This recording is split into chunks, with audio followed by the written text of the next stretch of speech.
tahu, ku katakan mampu, suksesku pilihanku.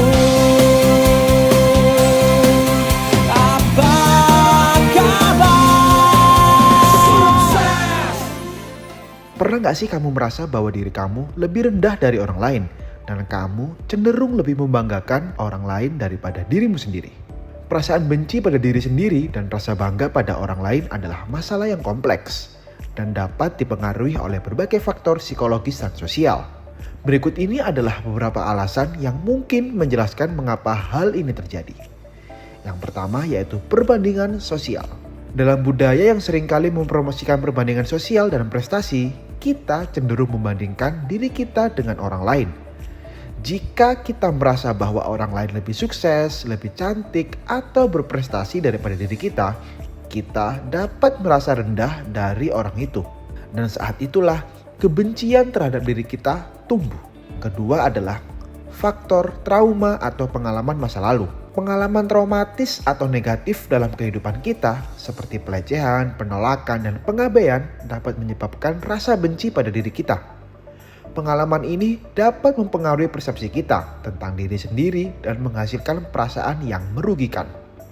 Yang ketiga, yang tidak kalah penting adalah kurangnya self-compassion, yaitu kurangnya belas kasihan terhadap diri kita sendiri.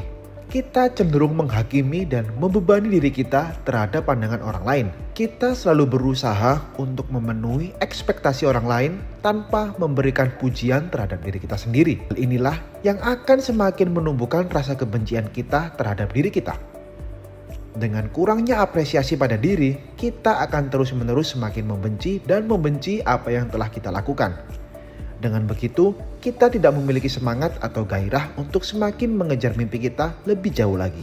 Tidak sampai di situ, ternyata orang-orang sukses memiliki kisah yang sama. Seperti salah satu contohnya adalah Lady Gaga. Lady Gaga telah menghadapi banyak perjuangan dalam hidupnya, termasuk pertarungan dengan kecemasan, depresi, dan gangguan makan. Dia juga berbagi pengalaman tentang perjuangannya dengan citra tubuh dan pengalaman pelecehan seksual di masa lalu. Lady Gaga membenci dirinya sendiri dan semakin memandang hina dirinya dibanding orang lain. Dia selalu memandang orang lain lebih tinggi daripada dirinya. Karena apa? Karena Lady Gaga kurang menghargai dirinya dan terpenjara oleh trauma masa lalunya. Dengan keberanian dan ketekunan, Lady Gaga telah menjadi contoh tokoh inspiratif yang mampu melepaskan diri dari perasaan benci pada diri sendiri. Ini dibuktikan dengan apa?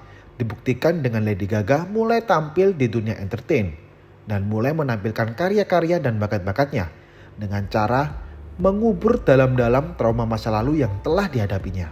Dengan begitu, Lady Gaga siap untuk mengejar mimpinya semakin jauh lagi. Penting untuk diingat bahwa perasaan benci pada diri sendiri bukanlah sesuatu yang tak terelakkan dan dapat diatasi melalui pemahaman diri, dukungan sosial, dan bantuan profesional. Mulailah untuk menumbuhkan rasa bangga terhadap diri sendiri dan mulailah mencintai hal-hal yang telah terjadi dan telah berlalu. Dengan begitu, mental kita siap untuk berlari mengejar mimpi kita semakin dekat. Nah, kira-kira dari kisah tadi, inspirasi apa lagi yang bisa kita ambil? Tulis di kolom komentar ya.